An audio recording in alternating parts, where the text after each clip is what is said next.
मैं doctor Jayashree Verma, assistant professor in Bhilai Nair Samajam Mahavidyalaya sector 8। आज मैं बीएड सेकेंड सेमेस्टर के compulsory paper sociological perspective of education में यूनिट 3 एम्स ऑफ एजुकेशन के एक टॉपिक NCFTE 2009 इसके बारे में आज हम यहाँ डिस्कस करेंगे। अगर प्रश्न आता है अध्यापक शिक्षा हेतु राष्ट्रीय पाठ्यचर्या फ्रेमवर्क 2009 के मुख्य उद्देश्य क्या हैं, उस पर आप फोकस कीजिए या प्रकाश डालिए। Throw light on main objective national curriculum framework 2009 for teachers education. तो इसके लिए सबसे पहले हम रूपरेखा तैयार करेंगे, सिनॉप्सिस बनाएंगे, जिसमें हम लिखेंगे प्रस्तावना, इंट्रोडक्शन, राष्ट्रीय पाठ्यक्रम संरचना के उद्देश्य, एम्स ऑफ NCFTE 2009, प्रत्यक्ष उद्देश्य, डायरेक्ट एम्स, अप्रत्यक्ष उद्देश्य, इनडायरेक्ट एम्स, आवश्यकता एवं महत्व, नीड एंड इम्पॉर्टेंस, आलोचना, क्रिटिसिज्म, उपसंहार, कॉन्क्लूजन, रेफरेंस बुक। तो सबसे पहले प्रस्तावना में हम लिखेंगे कि NCFTE 2009 है क्या। तो NCFTE 2009 शिक्षक शिक्षा की, जिसे NCFTE 2009 कहते हैं, भारत में अध्यापक शिक्षा के विभिन्न पाठ्यक्रम जैसे D.Ed, B.Ed, M.Ed आदि के लिए दिशा निर्देश का एक आवश्यक दस्तावेज है, जिसे राष्ट्रीय अध्यापक शिक्षा परिषद NCFTE ने प्रोफेसर CL आनंद की अध्यक्षता में तैयार किया। यह एक इम्पॉर्टेंट डॉक्यूमेंट है। और एक टीचर के लिए फ़िलोसॉफ़िकल एंड प्रिंसिपल ज्ञान क्यों आवश्यक है। टीचर जो है वो, उसका एक मेन रोल है कि अगर एक प्रशिक्षित शिक्षक है, टीचर है, तो वो उसको बच्चों की देखभाल करे, उससे प्रेम करे, उनको सोशली पॉलिटिकली एंड कल्चर्ड परिप्रेक्ष्य में समझे, सभी बच्चों के साथ समान व्यवहार करे, बच्चों को इनकरेज करे, उनको फीड करने के बजाय मोटिवेट करे, डेवलप करे, ताकि बच्चे खुद से ही क्रिएटिव हो सकें। राष्ट्रीय पाठ्यक्रम संरचना में दो प्रकार के उद्देश्य हैं, प्रत्यक्ष उद्देश्य डायरेक्ट एम्स, अप्रत्यक्ष उद्देश्य इनडायरेक्ट एम्स। राष्ट्रीय पाठ्यक्रम संरचना 2009 शिक्षा के प्रत्यक्ष उद्देश्य, direct AIIMS of national curriculum framework teacher education 2009। प्रत्यक्ष उद्देश्य से तात्पर्य है टीचर के प्रत्यक्ष कार्य एवं व्यवहार से होता है, जिसके थ्रू स्टूडेंट्स के कार्य एवं व्यवहार में प्रॉपर इम्प्रूवमेंट किया है या नहीं। ये सभी एम्स टीचर्स से डायरेक्ट रिलेटेड हैं, जिसमें है उचित पाठ्यक्रम का निर्धारण, प्रॉपर कैरिकुलम। आज टीचर का जो रोल है काफ़ी ब्रॉड हो चुका है, उसकी रिस्पॉन्सिबिलिटीज़ भी इंडियन सोसाइटी में बढ़ चुकी है। The role of teacher is to shape the mind of younger generation. So curriculum इस तरह से बनाया जाए जिसमें स्टूडेंट, टीचर एंड सोसाइटी से रिलेटेड हो, उसको सोसाइटी क्या चाहती है और सोसाइटी की नीड क्या है, सोसाइटी की ज़रूरत क्या है, और इसके साथ ही टीचर्स में दार्शनिक विचारधारा, फिलोसॉफिकल थॉट्स का भी समावेश हो। नेक्स्ट है समय का निर्धारण, प्रॉपर टाइम पीरियड, अर्थात D.Ed एंड B.Ed कोर्स का ड्यूरेशन कितना हो, 1 वर्ष का है या 2 वर्ष का है। कोर्स में एडमिशन की क्वालिफ़िकेशन क्या है, जैसे D.Ed के लिए इंटरमीडिएट आवश्यक है और B.Ed के लिए ग्रेजुएशन आवश्यक है। नेक्स्ट है शिक्षकों की योग्यता एवं गुणों का विकास करना, development of abilities and value of teachers. NCF 2009 में शिक्षकों के गुणों एवं विकास की व्यवस्था है। इसमें शिक्षक प्रस्तुतिकरण की योग्यता का विकास करना है। मीन्स NCF 2009 में टीचर्स की क्वालिटीज़ का डेवलपमेंट करने की रिकमेंडेशन करता है।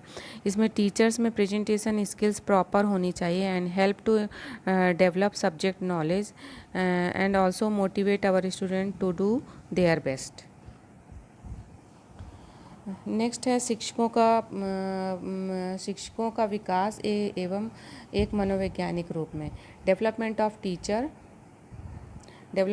Teacher as a psychologist. सबसे पहले शिक्षकों को छात्रों की बातों को समझना चाहिए, उसके बाद किसी पाठ को तैयार करना चाहिए।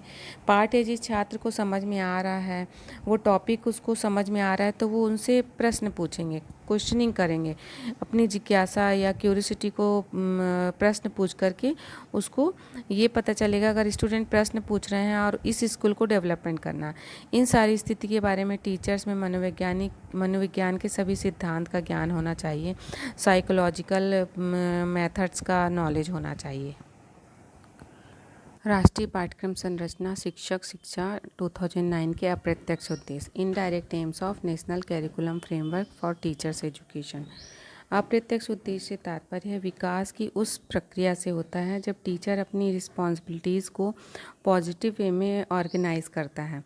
एक टीचर स्टूडेंट में कुछ हिडन क्वालिटीज़ होती हैं उनको प्रोसेस करता है और स्टूडेंट में वो क्वालिटीज़ डेवलप होती हैं। बट इसके अपोजिट टीचर स्टूडेंट की इन क्वालिटीज़ को डेवलप करने में सक्सेस नहीं होता है तो यह इनडायरेक्ट एम्स कहलाते हैं और जो स्टूडेंट को डेवलपमेंट करने में बाधा डालते हैं।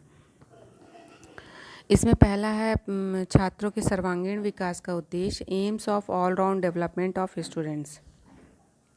एक ट्रेन टीचर की क्वालिटीज़ तभी होती है जब वह स्टूडेंट को ओवरऑल डेवलपमेंट करने में सक्सेस हो।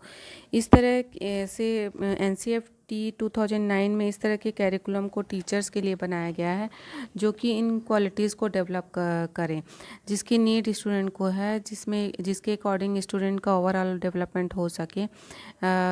एज अ टीचर ये जान सके कि how to grow and develop their students.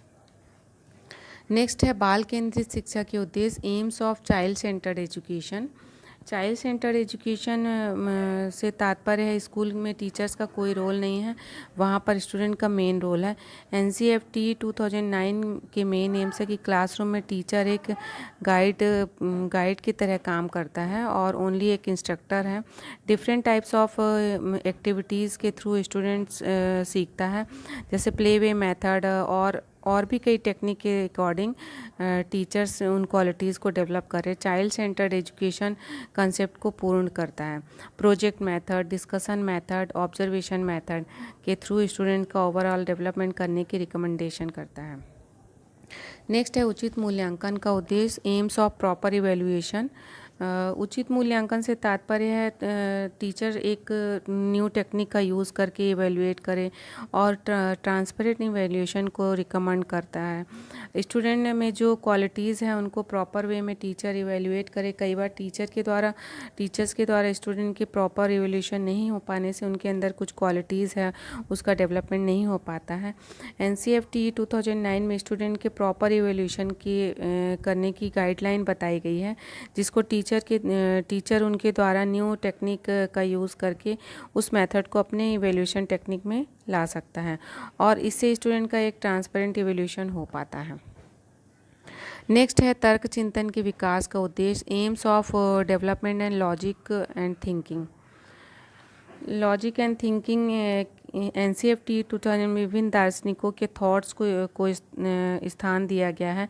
Student के फिलोसॉफिकल थिंकिंग का अध्ययन करने के बाद लॉजिकल थिंकिंग को डेवलपमेंट करना पॉसिबल होगा। देन वह अपने स्टूडेंट्स के इन थिंकिंग्स को डेवलपमेंट ईजी वे में कर सकेगा। Logical thinking skill are very important because they can help through important decision, solve problem, generate creative ideas. इस प्रकार से पाठ्यक्रम संरचना इस प्रकार से NCFT 2009 शिक्षक शिक्षा और टीचर्स स्टूडेंट का कैरिकुलम आपस में रिलेटेड है और NCFT की 2009 की आवश्यकता है महत्व need and importance of NCFT में सुधार किए बिना सर्वांगीण विकास की अवधारणा पूर्ण नहीं हो सकती। अनेक प्रमुख कारण है जो इसकी आवश्यकता एवं महत्व में वृद्धि करते हैं। शिक्षा के सार्वभौमिकरण के लिए for the universalization of education.